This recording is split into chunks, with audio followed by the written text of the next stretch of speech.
काठमाडौँको नागार्जुन नगरपालिकाले आफ्नो 5औं नगरसभा सम्पन्न गरेको छ।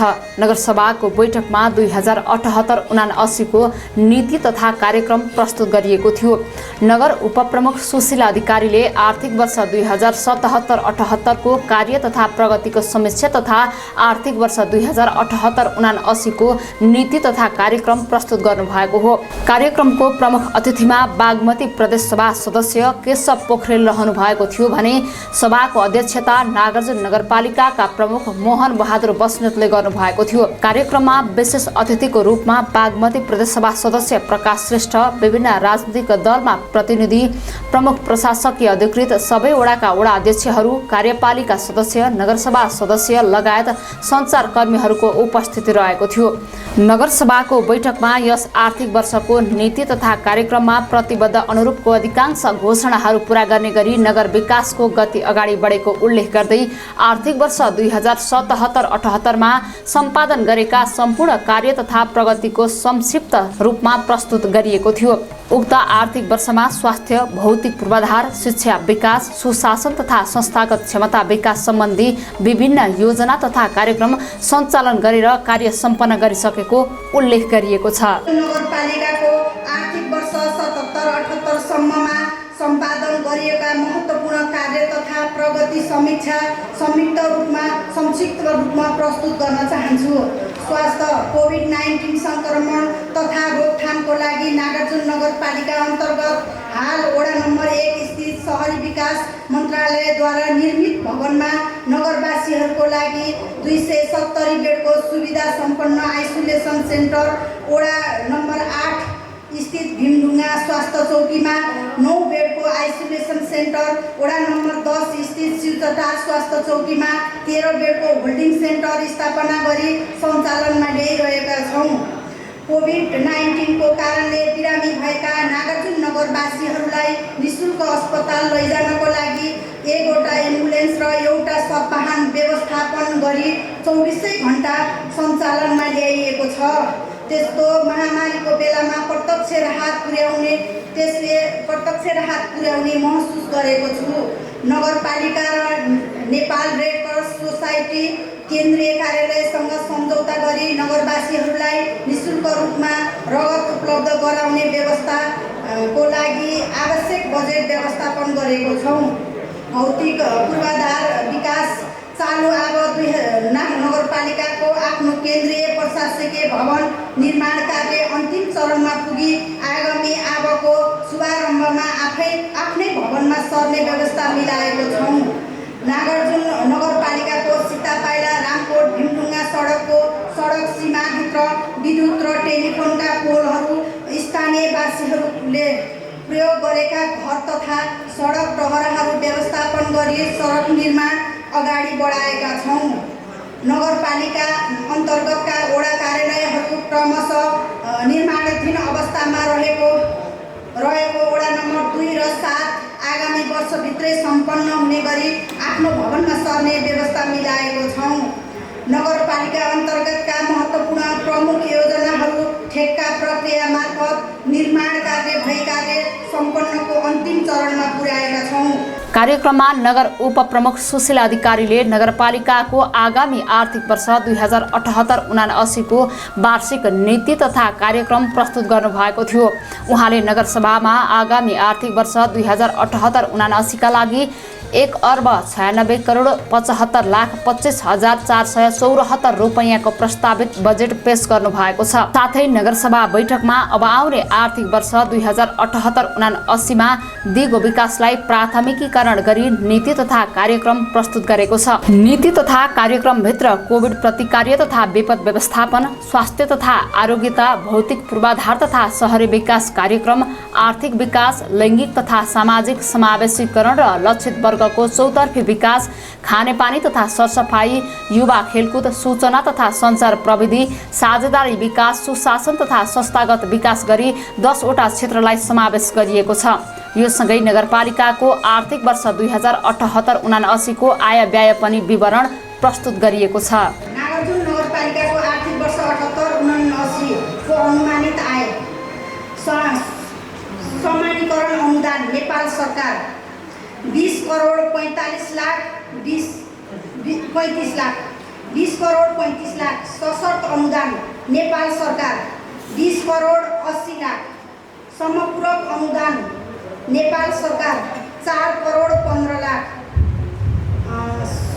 समानीकरण अनुदान प्रदेश सरकार 1 करोड 80 लाख 45 हजार सशर्त अनुदान प्रदेश सरकार 2 करोड 81 लाख 84 हजार समपूरक अनुदान प्रदेश सरकार 2 करोड 53 लाख 24 हजार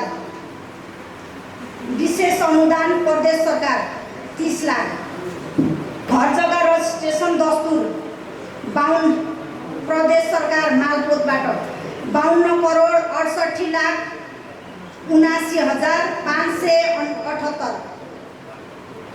राजस्व बाँडफाँड नेपाल सरकार 8 करोड 51 लाख 6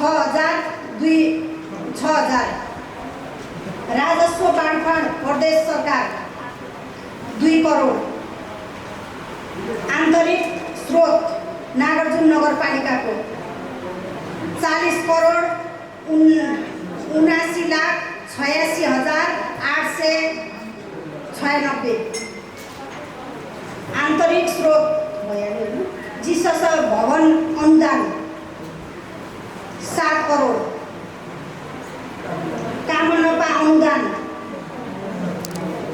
1 करोड लागत साझेदारी सहभागिता 2 करोड अनुमानित बैंक मौजात 30 करोड जम्मा 1 अर्ब 96 करोड 75 लाख 25 हजार 474 कार्यक्रममा आफ्नो भनाइ राख्दै नगर प्रमुख मोहन बहादुर बस्नेतले विकास निर्माणको लागि चुनौती भइरहँदा सबै एकजुट हुन सकिएन भने झन् ठूलो सङ्कट आइपर्ने भन्दै संविधानको रक्षा गर्न अग्रगामी रूपमा जनताको सेवामा लाग्नुपर्ने बताउनुभयो। आजको दिनसम्म पनि कुनै अवरोध र असमझदारी बिना अगाडि जानु भनेको नागार्जुन नगरपालिका रोल मोडलको रूपमा प्रस्तुत भएको उहाँको भनाइ छ। चुनावमा हामी निर्वाचित भइसकेपछि नागार्जुन नगरपालिका भित्र आजको दिनसम्म यो 90वटा कार्य समितिको बैठक भयो र तपाईको यो विशेष अधिवेशन पनि थियो। तर हामीले यो 5औं वर्ष भनेर मात्रै त्यसलाई लेख्यौँ, अरूले यो विशेष अधिवेशन सहित 9औं 10औं भन्नुभएको छ। त्यो गर्दासम्म कुनै तपाईको आजको दिनसम्म पनि असहमत भएर नोट अफ डिसेन्टदेखि लिएर यो नगरसभामा पनि कुनै विवाद नरही आजको दिनसम्म यो जानु आफैमा एउटा यो 72 को संविधानले परिकल्पना गरेको सङ्घीय गणतन्त्रलाई यसले संस्थागत रूपमा मजबुत बनाएर लानको लागि नागार्जुन नगरपालिकाले खेल्नुभएका यहाँका राजनीतिक दल र तपाईको यहाँका प्रतिनिधिज्यूहरूले त्यसले एउटा भविष्यमा ठुलो अर्थ राख्छ र यसबाट अन्यत्र पनि एउटा सामाजिक र राजनीतिक रूपले नागार्जुन नगरपालिका एउटा रोल मोडलको रूपमा प्रस्तुत भएको कुरा आम सञ्चार माध्यम र तपाईको नगरवासीले अनुभूति गर्नुहुनेछ र यही सबैले यस्तै कुरा अनुसरण गर्यो भने यो हामीले लिएर आएको 62-63 सालको जनआन्दोलनबाट सङ्घीय गणतन्त्रले संस्थागत रूपमा यसको आगामी दिन उज्जवल छ भन्ने हामी सबैले अनुभूति गरेर यसलाई संस्थागत गर्नु पर्छ भन्ने हाम्रो नागरिकको मूल कर्तव्य हुन आउँछ। हिजोका ती जुन अवस्थामा गाउँ विकास समितिहरू थिए, जुन अवस्थामा नगरपालिकाहरू थिए, तिनै गाउँ विकास समिति र नगरपालिकाहरू नै स्थानीय तह संरचना पुनर्संरचना भएर नेपालमा आज अघि मैले भनेको 3 तहको सरकार मध्ये नागरिकसँग प्रत्यक्ष रूपमा जोडिने 753वटा स्थानीय तहहरू गठन भएको छ। आज 753वटा स्थानीय तहले नेपालमा आफ्ना नागरिकहरूलाई सेवा र सुविधा प्रवाह गरिरहेको छ र सम्पूर्ण स्थानीय तहको काम कारबाहीलाई एकरूपता ल्याउन, निश्चित प्रणालीमा आबद्ध गर्न र कामलाई एउटा प्रणालीबद्ध रूपमा अगाडि बढाउनका लागि नेपालको संविधान र यस अन्तर्गत बनेका विभिन्न ऐनहरूले हाम्रा कार्य प्रक्रियाहरूलाई व्यवस्थित गरेको छ।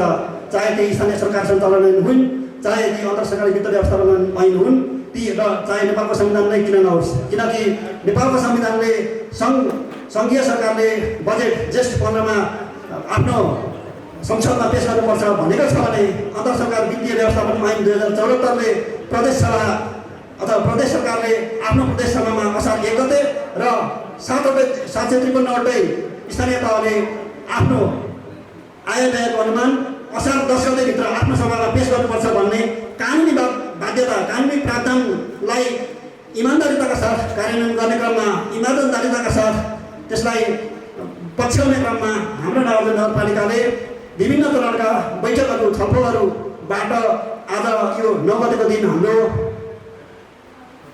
आयोले पेश गर्नको लागि उद्घाटन सत्रको तयारीमा हामी छौँ। सो कार्यक्रममा प्रमुख अतिथि, विशेष अतिथि लगायतले शुभकामना मन्तव्य राख्नु भएको थियो। नागार्जुनवासीहरूको हक र हितलाई ध्यानमा राखेर समग्रमा काम गर्ने क्रममा छौँ। त्यसैले सुरुदेखि यहाँसम्म अहिलेसम्म आउँदाखेरि सामाजिक सुधारका कामहरूमा हामी जानुपर्ने अवस्था छ। अहिले टोलका बाटाहरू निर्माण गर्ने, पानीका कुराहरू बनाउने, अरू स्वास्थ्यका कुराहरू गर्ने, आइपर्ने कुराहरू अगाडि बढाउने कुराहरूमा हाम्रो अहिलेको बाध्यता भयो। अब मलाई लाग्छ अहिले केन्द्र, प्रदेश र नागार्जुन नगरपालिकाले परिचालन गरेका योजनाहरूबाट अब यो भौतिक पूर्वाधारको क्षेत्रमा चाहिँ हामीले धेरै फरक मारेका छौँ भन्ने मलाई लाग्छ। यो एउटा गौरव गर्ने कुरा पनि हो। आज हामी सबै लाइफलाइनका बाटाहरू अब 1 वर्षमा हामी सबै कम्प्लिट गरिसक्ने अवस्थामा छौँ। जनताको बिचमा गरेका प्रतिबद्धहरू, जनतालाई हामीले आश्वस्त गरेका कुराहरू, जनताको बिचमा कमिटमेन्ट गरेका कुराहरू हामीले कति पुरा गऱ्यौँ। आज समीक्षा गर्नुपर्ने समय, अब यो अन्तिम समय, यो 5औं नगर परिषद, अब यसपछि नगर परिषद यो नेतृत्वले गर्न पाउनुहुन्न। यो अन्तिम नगर सभा हो। यो अन्तिम नगर सभामा आज नीति कार्यक्रम त प्रस्तुत भइसकेको छ, मैले सुन्न पाएन।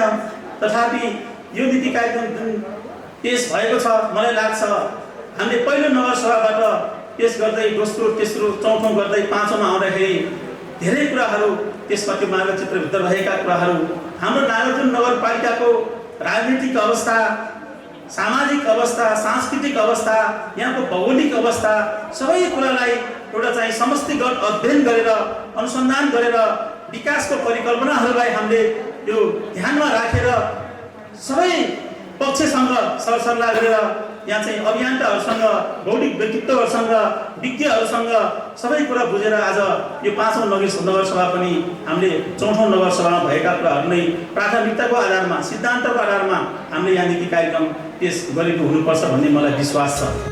नेपाल सरकारको निर्णय बमोजिम मिति 2071 मङ्सिर 16 गते घोषणा भएको यो नगरपालिका बागमती प्रदेश अन्तर्गत काठमाडौँ जिल्लामा पर्दछ। यस नगरपालिकाको समुदाय, बस्ती तथा क्षेत्रहरूको अधिक विकास गर्ने उद्देश्यका साथ समृद्ध नागार्जुनको आधार, पर्यटन सहितको पूर्वाधार र आवासीय नगर भन्ने मूल नारालाई सार्थक बनाउन सम्पूर्ण क्षेत्रको विकास गर्ने नीति तथा कार्यक्रममा उल्लेख गरिएको छ।